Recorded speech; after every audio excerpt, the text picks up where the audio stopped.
Хэрвээ таны одоо хайртай хүн, дотны хүн чинь хүнд хэцүү ууг асуудлыг даван туулж байгаа бол дэмжих ёстой.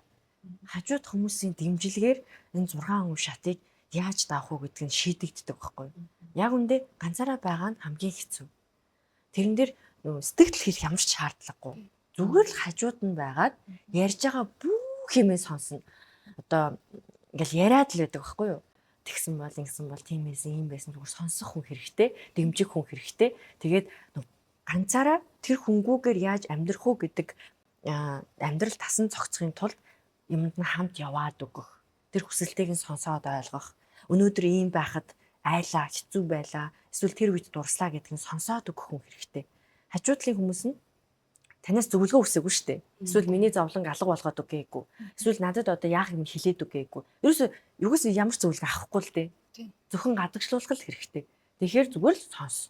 Soul Lab-ийн ерөнхий ивент тэтгэгч дэлхийн хамгийн нэмгэн живх Baby Lab.